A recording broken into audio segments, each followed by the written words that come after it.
Swayam Prabha. Digital India. Educated India.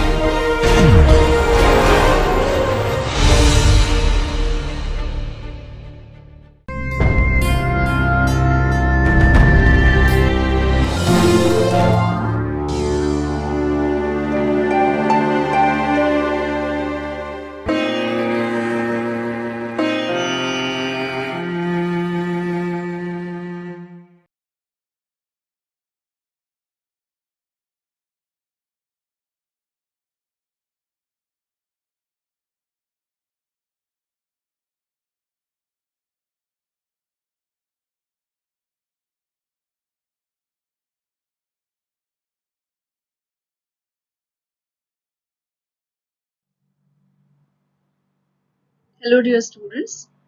You are welcome to this discussion, which is based on theory of moral development by Lawrence Kohlberg. I am Dr. Iram Khan, Assistant Professor at IASC Faculty of Education, Jamia Millia Islamia, New Delhi.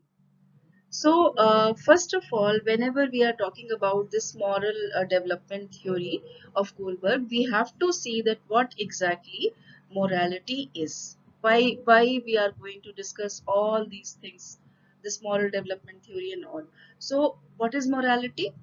Morality is basically if we are going for a recognition of the distinction between good and evil or between right and wrong, then respect for and obedience to the rules of right conduct, the mental disposition or characteristic of behaving in a manner intended to produce good results, all these things can be recognized as morality. So now we come to the theory of moral development, and on my screen you can see that there is the photograph of Jean Piaget. Basically, this theory is given by Lawrence Kohlberg, but Lawrence Kohlberg expanded on the earlier work of cognitive theorist Jean Piaget. To explain the moral development of children, Kohlberg believed that moral development, like cognitive development, follows a series of stages. Uh, he used the idea of moral dilemmas, stories that present conflicting ideas about two moral values, to teach 10 to 16-year-old boys about morality and values. The best known moral dilemma created by Kohlberg is the Haynes dilemma, which discusses the idea of obeying the law versus saving a life. Kohlberg emphasized that it is the way an individual reasons about a dilemma that determines positive moral development. Now let us see the stages of moral reasoning. What exactly these stages say? After presenting people with various moral dilemmas, Kohlberg received or reviewed people's responses and placed them in different stages of moral reasoning. According to Kohlberg, an individual progresses from the capacity for pre-conventional morality to the capacity for conventional morality and towards attaining post-conventional morality. And this post-conventional morality is actually not attained by many. So each level of morality contains two stages which provide the basis for moral development in various contexts. So let us see that what exactly the Kohlberg's stages of moral development actually are. So I have just listed the three stages. So Kohlberg identified three levels of moral reasoning. The first one is pre-conventional, then we have got conventional and post-conventional. Each level is associated with increasingly complex stages of moral development. So now let us see the first level which is also called as pre-moral or pre-conventional morality, and according to Kohlberg, the age group which lies under this particular age like this particular level is age 4 to 10 years, age 4 to 10 years, and there are two stages under this. The first stage which is also called as obedience and punishment orientation, or the stage of obedience for avoiding punishment. Uh, and then we have got the stage 2, which is instrumental orientation, or the stage of conforming to obtain rewards and favors in return. So first let us see that what exactly the meaning, or what exactly inside this pre-moral or pre-conventional morality is there. So this pre-moral or conventional or pre-conventional morality, uh, basically under this level, a child's sense of morality is externally controlled. Children accept and believe the rules of authority, basically authority figures such as parents and teachers. A child with pre-conventional morality has not yet adopted or internalized society's conventions regarding what is right or wrong, but instead focuses largely on external consequences that certain actions may bring. Now, under this level 1, we just have talked about stage 1. So now let us understand what exactly the stage 1, which is obedience and punishment orientation, is all about. So the stage 1 focuses on the child's desire to obey rules and avoid being punished. So just for example, if we discuss one example, an action is perceived as morally wrong because the person doing it is punished. The worse the punishment for the act, the more bad the act is perceived to be. So this is under the stage 1 of level 1. Now let us see what exactly this stage 2, which is instrumental orientation, is all about. So stage 2 is represented by the position in which right behavior is defined by whatever the individual believes to be in their best interest. Stage 2 reasoning shows a limited interest in the needs of others, only to the point where it might further the individual's own interest. As a result, concern for others is not based on loyalty or intrinsic respect, but rather a give and take mentality is dominated. For example, when a child is asked by the parents to do some work, the child in return asks that what I will get if I do it, and the parent offer the child something of his liking as an incentive. So this happens in the stage 2, which is under the level 1. Now let us see the level 2. Level 2, which is also called as conventional morality, and according to Kohlberg, this particular level or conventional morality lies under the age group of 10 to 13 years. Under this particular level, again we have got two stages. The first stage here is the stage of a good interpersonal relationship, basically a good boy, nice girl orientation. This is the stage of maintaining mutual relations and approval of others. Then there is the stage number 4, which is maintaining social order or law and order orientation. This stage is of obedience for avoiding censure by censor by higher authority or social systems. So now let us understand what exactly all these three of those terms which are written here mean. So first see that what is the level 2, which is conventional morality, what exactly it means. Throughout the conventional level, a child's sense of morality is tied to personal and societal relationships. Children continue to accept the rules of authority figures, but this is now due to their belief that this is necessary to ensure positive relationships and societal order. Sticking to rules and conventions is somewhat rigid during these stages, and a rule's appropriateness or fairness is often questioned. So here from this particular stage, questioning starts. So now let us see that what exactly is peculiar to the stage number 3, or the stage 3 under the level number So stage 3, which is the good interpersonal relationship stage, or the good interpersonal personal relationship orientation stage. This is the stage of maintaining mutual relations and approval of others.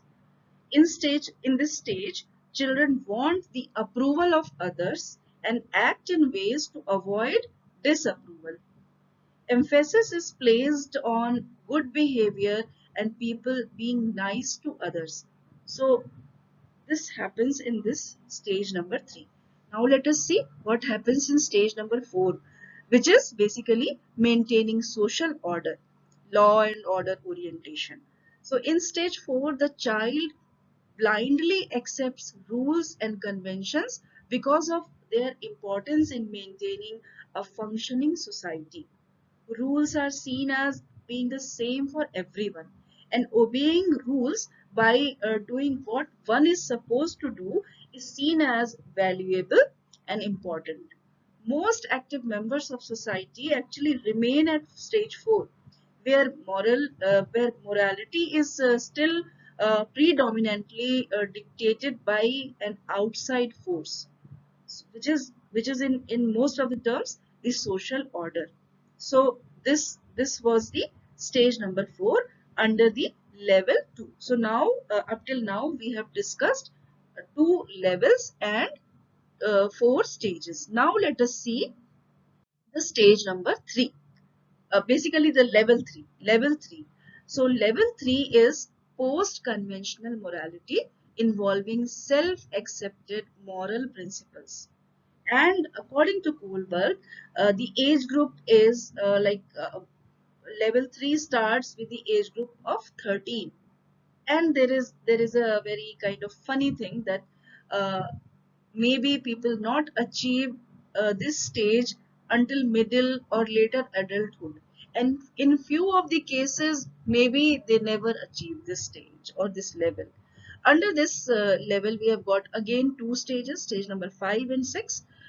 Stage number 5 is social contract orientation, or the stage of conforming to the democratically accepted laws and rules of community welfare.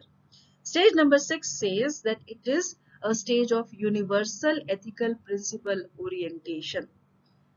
This is a stage of conforming to the universal ethical principles and the call of basically one's conscience. So, the, the call of conscience is important in the stage number 6, which is the final stage. So now let us understand that what exactly level 3 is all about.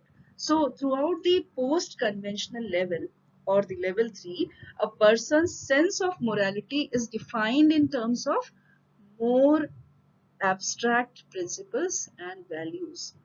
People now believe that some laws are unjust and should be changed or eliminated. So the sense of kind of protest starts if a person enters to this level 3. So we have to see that whether the person enters or not, this is also questionable.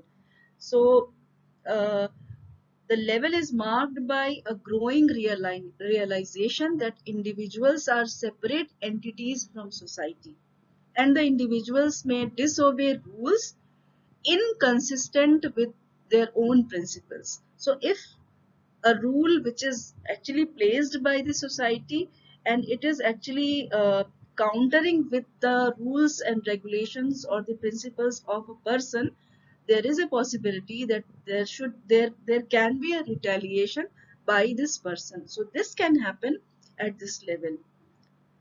Then the post-conventional individuals alleviate their own moral evaluation of a situation over social conventions. Their behavior, especially at stage 6, can sometimes be confused with the people at the pre-conventional level.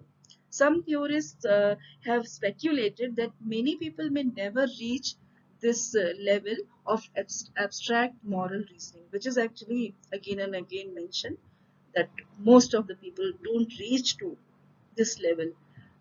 Now let us discuss in detail that what exactly the Stage number 5, which is which is under this level number 3.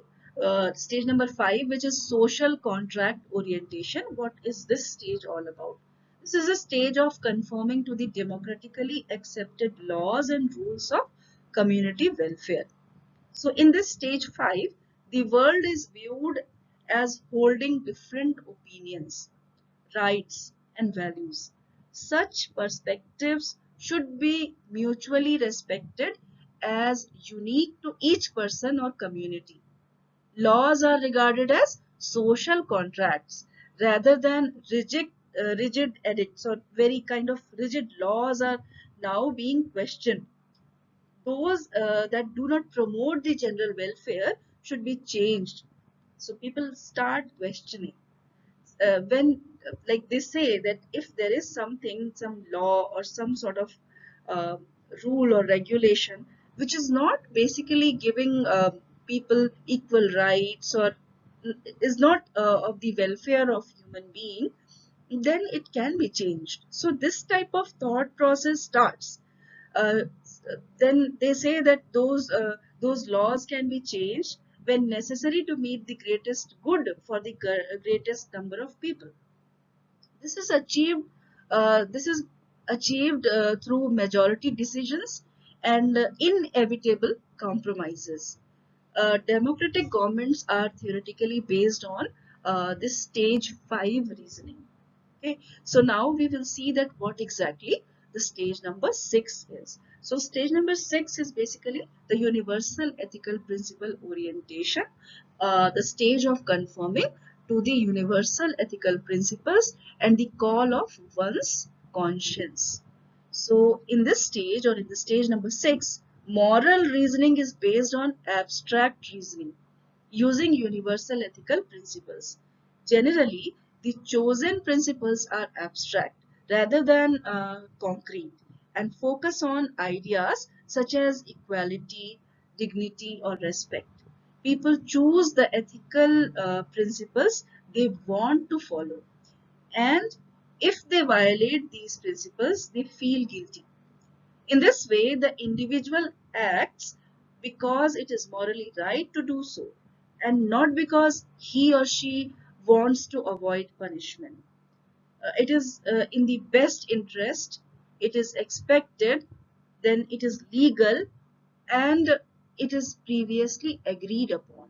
So all these things are like very much enlightened. So persons who reach to this stage number 6 are those who are basically enlightened people.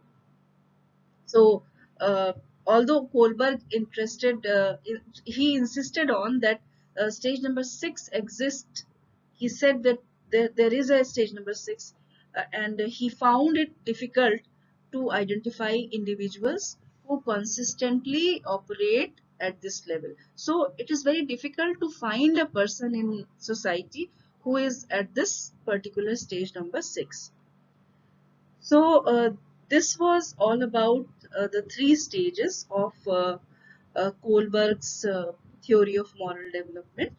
Uh, there is also one very interesting fact that Kohlberg's theory was very much criticized by a lot of people. And why it was criticized and what were the reason behind this criticism, we will just have a look on all those things. So Kohlberg has been criticized for his assertion that women seem to be deficient in their moral reasoning abilities when compared to men. uh, this is again very much contradictory, but this is actually there, and the entire experiment, or the that Haynes dilemma, this experiment was totally done on men and boys. So this is a very kind of critical this thing. It is thoroughly criticized, and one of his research assistant, her name was Carol Gillian. In 1982, she criticized that, and she was basically under the mentorship of Kohlberg. So basically, he mentored Kohlberg mentored her, but this lady Carol Gillian she criticized the theory of moral development by Kohlberg uh, because it was based. What was her point? She said that this theory is based on so narrowly on the research using the sample, which was men. All men were white, like all white men, then upper class. So all white and upper class men and boys were taken as the sample once Kohlberg was actually working on his theory. So she argued that women are not deficient in their moral reasoning and instead proposed that males and females reason differently. Girls and women focus more on staying connected and maintain interpersonal relationships, so which is very much moral. So this lady Carol this lady Carol Gillian, she made this particular criticism on this theory of moral development of Kohlberg. Then Kohlberg's theory has been criticized for emphasizing justice to the exclusion of other values. So this was another criticism. Then some critics argue that Kohlberg's stages are culturally biased. So they say that the stages, the first to sixth stage, most of the cases in different cultures, the children actually achieve or they underpass the stages in different age groups. So they say that defining the age group for particular stage is actually not that much useful. Another criticism of Kohlberg's theory is that people frequently demonstrate significant inconsistency in their moral judgments. So this was all those critiques of Kohlberg's theory. So now let us sum up what exactly we have studied today. Lawrence Kohlberg expanded on the earlier work of cognitive theorist Jean Piaget to explain the moral development of children, which he believed follows a series of stages. Then Kohlberg defined three levels of moral development: pre-conventional, conventional, and post-conventional. Each level has two distinct stages. During the pre-conventional level, a child's sense of morality is externally controlled. Then children accept and believe the rules of authority figures such as parents and teachers, and they judge an action based on its consequences. So, during the conventional level, an individual's sense of morality is tied to personal and societal relationships. Children continue to accept the rules of authority figures, but this is now because they believe that this is necessary to ensure positive relationships and societal order. Then, then we discussed about that during the post-conventional level, a person's sense of morality is defined in terms of more abstract principles. So, the more abstract principles are defined under the level number 2. So, this level number 2 is basically having again two stages which we have discussed. Then, in level number 3, we discussed about the post-conventional level. Then we saw that Kohlberg's theory have been criticized for its cultural and gendered bias towards white upper class men and boys. It also fails to account for inconsistent or inconsistencies within moral judgments. So, dear students, with this we have come to an end of this particular session. I hope that you liked this discussion on this moral development theory of Kohlberg. We will see each other in another session. Till then, just keep on reading and studying. Thank you so much.